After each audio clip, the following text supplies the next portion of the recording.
کثرت بود قلت پہ اکثر درود، عزت بود ذلت پہ لاکھوں سلام۔ یہاں پر ایک سوال کا جواب سن لیجیے، یہ دیوبندی اس پر اعتراض کرتے ہیں، اب بعد اور بود ایک طرح لکھا جاتا ہے، بعد اور بود، با عین دال، جاگ رہے ہو؟ یہ وہابی اس وقت ان کو ملتا کچھ نہیں تو ادھر ادھر سے لاتے ہیں، اب کہتے ہیں امام احمد رضا نے تو یہ بڑی عجیب توہین کر دی، توہین کر دی معاذ اللہ۔ ہم نے کہا کیا توہین کر دی؟ کہنے لگے جناب انہوں نے لکھا کہ کثرت بعد قلت پہ اکثر درود، عزت بعد ذلت پہ لاکھوں سلام۔ ہم نے کہا یہ بعد نہیں ہے، بعد ہے، بعد نہیں ہے، بعد کا معنی ہے دوری، بعد کا معنی ہے لکھا جائے گا ایک ہی طرح، بولیے لکھا جائے گا ایک ہی طرح، یعنی آلہ فرما رہے ہیں کثرت بعد قلت پہ اکثر درود۔ حضور اللہ نے آپ کو ایسی کثرت عطا فرمائی جس سے قلت بہت دور ہے، اور اسی کثرت پر لاکھوں درود، اور عزت بعد ذلت پہ لاکھوں سلام۔ آپ کو ایسی عزت دی ہے جس سے پسپائی اور ذلت بہت دور ہے ہی نہیں، تو بود پڑھا جائے گا، کیا پڑھا جائے گا؟ اور اگر اس کو بود پڑھیں گے تو یہ نعت ہے، اور بات پڑھیں گے تو یہ منقبت ہے۔ بات پڑھیں گے تو کیا بن جائے گی؟ اس لیے کہ بود کا معنی ہے کہ یا رسول اللہ عزت بود ذلت پہ لاکھوں سلام، یعنی اللہ نے جو آپ کو عزت دی ہے اس کی ایسی عزت ہے کہ اس کا خلاف تو سامنے ہو ہی نہیں سکتا۔ اور اگر صحابہ کے لیے پڑھیں گے تو پھر بات پڑھیں گے کہ عزت بعد ذلت پہ لاکھوں سلام۔ عزت یعنی ظاہر سی بات ہے ایمان نہیں تھا، پسپائی تھی، نور نہیں آیا تھا، اور پھر کیا ہوا؟ عزت مل گئی، کس کے بعد؟ اس ذلت کے بعد، اس رسوائی کے بعد، یا پھر لقد نصرکم اللہ ببدر وانتم اذلہ، اس کمزوری کے بعد عزت مل گئی۔ تو امام کا کلام دیکھیے کہ اصل میں اس کو پڑھنا ہے پیش کے ساتھ، بود ذلت، کیا؟ کیونکہ با عین دال، بعد بھی اس طرح لکھا جاتا ہے، بود بھی اس طرح لکھا جاتا ہے، بود پڑھیں گے تو نعت بنے گی، بولو سبحان اللہ۔ یہ دیوبندیوں کے جو اس دور کے چیمپئن مناظر ہیں نا، یہ اس کو پیش کرتے ہیں، یہ دیکھو کیا لکھ دیا۔ ہم نے کہا تم میں اعلیٰ حضرت کی کتاب پڑھنے کی سکت نہیں، تم ادائی کی بخشش کیا پڑھو گے؟ تو یہ بود ہے۔ اب آپ دیکھیے اعلیٰ حضرت کیا فرماتے ہیں، کثرت بود قلت پہ اکثر درود، عزت بود ذلت پہ لاکھوں سلام۔ قیامت آ سکتی ہے، وہ بات مولوی احمد رضا کے لیے منسوب نہیں کر سکتے۔ مثلا یہ میرے پاس کتاب موجود ہے، کتاب کا نام ہے ہدایت بخشش، اس کا حصہ اول دوم ہے، صفحہ 140 پہ ایک شعر انہوں نے لکھا ہے، قلت بعد کثرت پہ اکثر درود، عزت بعد ذلت پہ لاکھوں سلام۔ یہ قصیدہ مصطفیٰ جان رحمت پہ لاکھوں سلام، شمع بزم ہدایت پہ لاکھوں سلام۔ میں غیروں سے کہتا ہوں کہ یہ قصیدہ کیا تم نے نبی پاک صلی اللہ علیہ وسلم کے لیے لکھا ہے یا مصطفیٰ رضا خان جو مولوی احمد رضا خان کا بیٹا ہے اس کے لیے لکھا؟ اگر کہو اس کے لیے لکھا تو پھر تو مسئلہ ختم ہو گیا۔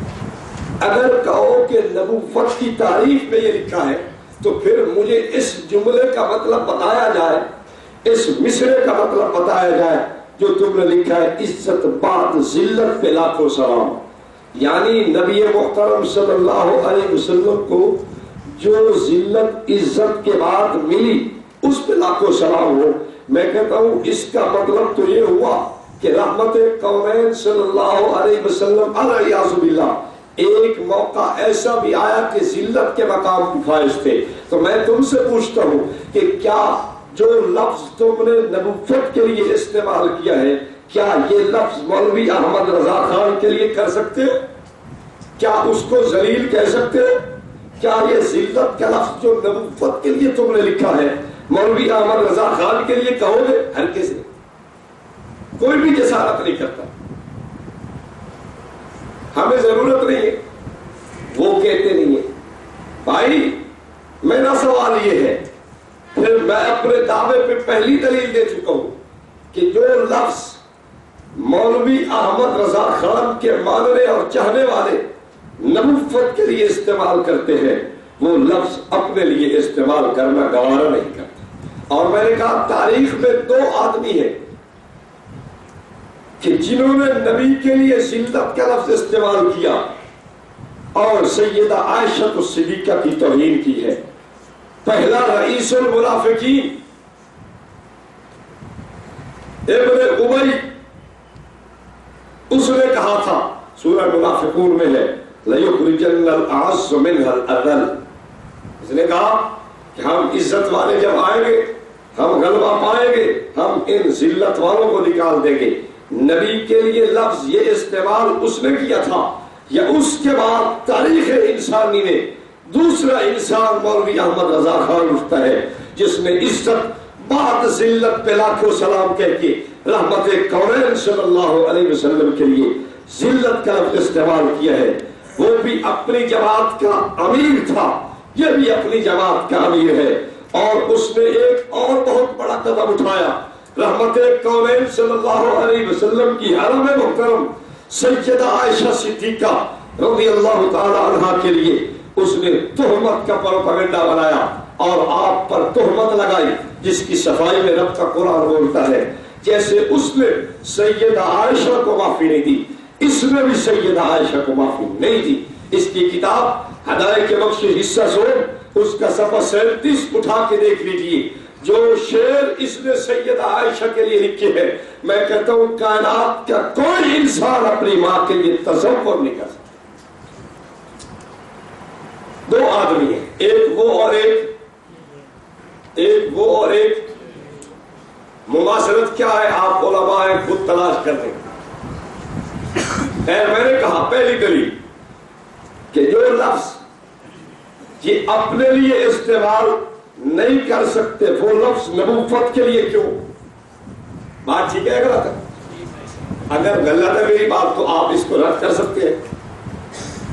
اگر کہو کہ قصیدہ حضور کے لیے نہیں ہے، میرا سوال ہے جمعہ کی نماز کے بعد کھڑے ہو کر سارے مائب کے ارد گرد مصطفیٰ جان رحمت پہ لاکھوں سلام کیوں پڑھتے ہو؟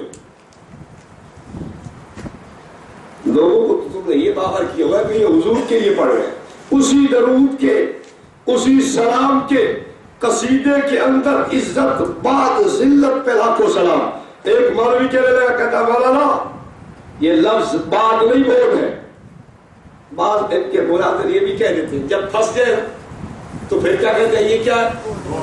یہ تو بہت ہے عزت بہت ہے ذلت پہ لاکھوں سلام۔ میں نے کہا توجہ کر، لفظ بہت نہیں ہے، اس پہ ایک دلیل میں نے کہا لطمت الغیب نامی کتاب پیر نصیر الدین گولڑوی نے لکھی ہے، اس کے اندر پیر نصیر الدین گولڑوی نے لکھا ہے کہ مولوی احمد رضا خان نے یہ عزت بعد ذلت پہ لاکھوں سلام یہ حضور کے لیے منسوب کیا ہے، اور یہ لفظ ذلت کا حضور کے لیے استعمال کیا ہے۔ پیر نصیر الدین گولڑوی نے بھی اس لفظ کو بعد کہا ہے۔ میں نے کہا ایک کتاب کاموکی سے چھپی ہے، شرح سلام رضا اس کا نام ہے، اسی قصیدے کی تشریح کی گئی ہے، اور لکھنے والا نعیم اللہ خان قادری ہے، اس نے بھی اس لفظ کو بعد کہا ہے، بود نہیں کہا۔ میں نے کہا تیسرا آدمی مفتی محمد خان قادری، یہ جو ہے نا لاہور کا ایک اپنا بڑا مدرسہ ہے اور بہت نامی کے نامی عالم ہے، اس نے بھی شرح سلام رضا کے نام سے اس قصیدے کی شرح لکھی ہے، اس نے بھی لفظ بعد مانا ہے، بہت نہیں مانا۔ میں نے کہا چوتھا عالم انڈیا کا رہنے والا ہے، اس نے سخن رضا کے نام سے اس ہدایت کے بخشش کے 2 حصوں کی شرح کی ہے، اس نے بھی لفظ بعد مانا ہے، بہت نہیں مانا۔ میں نے کہا آج تک کسی جیت بریلوی عالم نے اس لفظ کو بہت مانا ہو تیرے اس جواب سے پہلے تو پیش کر۔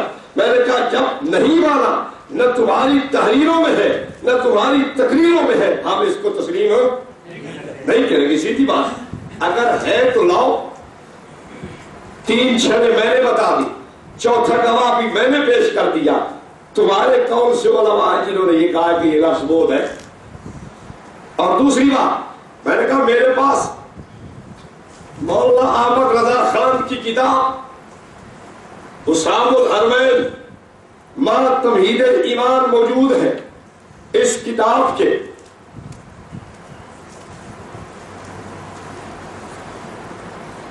صفحہ 128 پہ مولوی احمد رضا خان کہتا ہے کہ صریح لفظ میں تعویل نہیں ہو سکتی، تعویل کا دعویٰ نہیں سنا جائے گا۔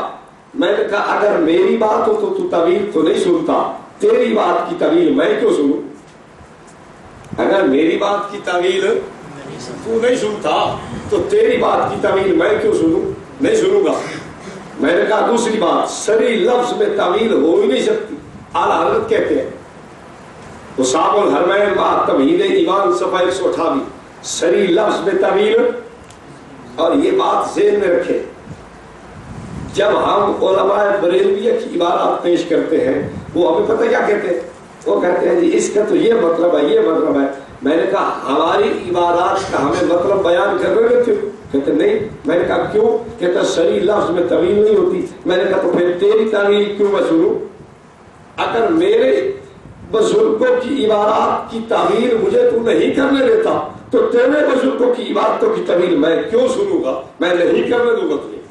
ہاں ٹھیک ہے، لفظ صاف سمجھ آ رہا ہے، کوئی زیر زبر اس پہ نہیں لگی ہوئی، صاف سیدھا لفظ کھڑا ہے بات، اور اس کو سمجھ بھی یہی آ رہی ہے یہ بات۔ اور قلت بعد کثرت پہ، قلت بعد کثرت پہ، پچھلے مصرع میں بھی بات کا لفظ ہے، یعنی پہلے حضور کو قلت ملی تھی، آپ کے پاس سر و سامان تھوڑا ہے، صحابہ تھوڑے ہیں، افراد تھوڑے ہیں، آپ کے پاس سامان جہاد کا تھوڑا ہے، جنگی ہتھیار تھوڑے ہیں، گھوڑے تھوڑے ہیں، بھائی جی آپ کی امت قلیل ہے۔ پھر کیا ہوئی؟